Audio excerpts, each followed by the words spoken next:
Здравейте, колеги, ние сме КТБГ. Целта на настоящото видео е да ви покажем колко полезно е да използвате нашите функционалности с изкуствен интелект.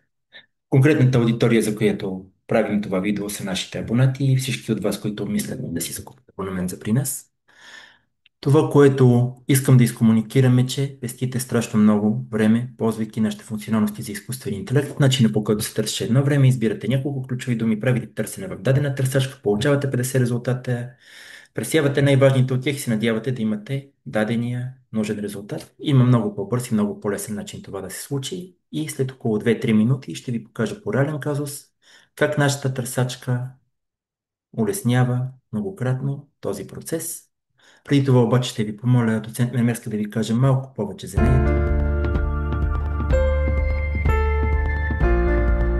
Това, с което искам да започна, е как да ползвате търсачката. Съвсем накратичко да ви кажа. Значи, първото, което е най-важно, не слагайте ключова дума в търсачката. Това е стария начин, той не работи при новите функционалности. Най-важното е да направите правилно, вярно, с точните детайли, които търсите въпроса ви. И всъщност, как ще си направите въпроса е първата и най-важната стъпка. Това е да направите така наречения промпт. Даже има цяла така наука, промпт инженеринг за изкуствения интелект. След като сте си направили правилно въпроса, след това трябва да си изберете коя търсачка да ползвате. Кита в момента вече има 3 търсачки, 3 бази данни. Първата естествено база данни на Кита. Втората база данни с въпроси и отговори на НАП. Това е огромна база данни, в която сте свикнали да търсите по стария начин. Сега имате по-добър. Имайте предвид, че тя непрекъснато се актуализира. Следващата база данни, която въведахме на 1 септември, е тази на МТСП, също огромна база данни, която непрекъснато се актуализира. След като сте си направили въпроса, мислите какъв е предмета на въпроса и в зависимост от него избирате коя търсачка да започнете. Тъй като днес ще разглеждаме въпроси, са свързани с трудовото право, очевидно, тук имаме две търсачки – КИТА и МТСП. Но ако въпросът ви е конкретен, изберете МТСП. Пускате въпроса. По всяка вероятност ще има релевантен отговор.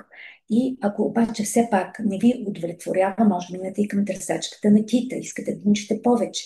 Но когато имате обемен отговор, тогава първият ви избор трябва да бъде търсачката на КИТА, защото имаме много подробни коментари на различни теми. Това е което накратко мога да ви кажа и да ви помоля да не се страхувате, да започнете да пишете правилни въпроси и те да бъдат добре написани. Марин ще ви покаже, защото това е важно. Добре, колеги, продължаваме. Както ви казах, исках да ви покажа колко по-бързо е и по-лесно е ползването на новите функционалности, стъпващи на изкуствен интелект, отколкото стария начин на търсене. Както доцент Мермерска каза, в случая сме ви подготвили реален казус, който е в насока трудово право. Ще търсиме в две бази данни МТСП и ТИТА. Започваме с МТСП, тъй като става дума за нещо, което е много строго специфично и както каза доцент Мермерска, имаме ли нещо строго специфично МТСП, имаме ли нещо по-общо и обхватно. Първият ни избор е ТИТА. В случая е нещо специфично, избираме МТСП. Поставяме казуса, какъв е казуса, дължи ли се и какво допълнително заплащане на служител, командирован в почивен ден. Ако в този ден само е пътувал и не е работил, както доцент Мермерска каза, много е важно да поставите казуса правилно. Представете си какво би станало, ако да кажем бяхте изтървали в почивен ден. Тогава вече търсенето ще да се изкриви в посока, която за вас не е оптимална. Тоест от самото начало отделете време да поставите казуса правилно и това вече ще улесни много живота ви. Натискаме изпрати. Нормално отнема някакво техническо време на системата да подготви отговора. В случая очаквам, че ще е може би между половина и една минута. Така че имайте някакво търпение. Няма да изрязваме тази част, просто за да имате представа, че трябва някакво техническо време за отговор на въпрос. Какво ще представлява отговора? Съответно, системата търси най-актуалните, най-релевантните въпроси и отговори в системата на МТСП. Ето в случая казах, въпросът ви е много конкретен и в базата данни има няколко отговора, които разглеждат точно ситуацията с пътуване в почивен ден. Ето виждаме първия въпрос, виждаме, например, отдолу има линк към базата данни на МТСП. Сега тя ще се отвори, макар и малко бавно. Добре, колеги, това, което знаем е, че просто има препратка към базата данни на МТСП. Честно казано, не мисля, че има смисъл да. Отвори се. За малко щях вече да я затворя, тъй като не обичам да чакам. Иначе нямаше да развивам изкуствен интелект. Така, какъв е казусът? Нека да попитаме и Тита и да сравним какво ще стане. Пишем казус, отиваме в Тита БГ, чакаме отговор.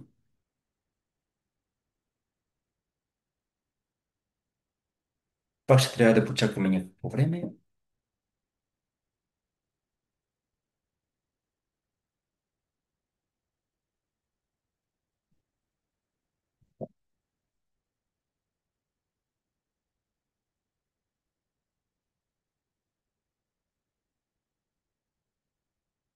И сега ще видим какво ще ни предложи системата, търсейки във всичките статии на Тита.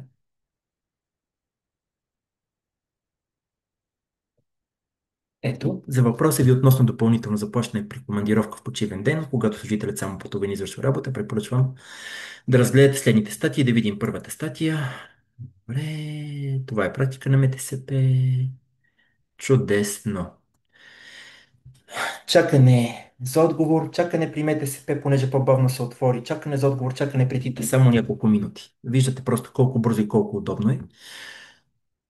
Знам, че трябва някакво време човек да смени навиците си, колкото и да са вредни, независимо дали пушите или търсите по стария начин.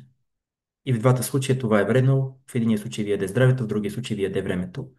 За това с доцент Мермерска ще се появим отново следващата седмица и ще ви покажем следващ казус и съответно колко лесно и удобно се работи с нашите функционалности, стъпващи на изкуствен интелект. Вярваме, че до няколко години това ще стане нормата. Ще се радваме много да видим такива и при НЕП, и при МТСП и мислиме, че това ще е полезно за всички, но за момента работиме с каквото имаме, а в ТИТА определено имаме.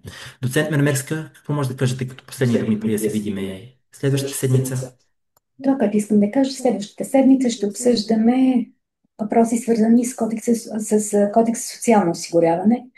Тези въпроси ще са интересни от гледна точка на това, че осигурителното така право може да бъде търсени въпроси във връзка с него в три източника. ТИТА, естествено, НАП. Има много въпроси за осигуровки и това, което може би не очаквате, и в базата данни на МТСП. Така че следващия път ще видим как един и същи въпрос, поставен и в ТИТА, и в НАП, и в базата данни на МТСП, може да бъде разгледан и да получи информация за неговото решаване. Това е и до следващия път.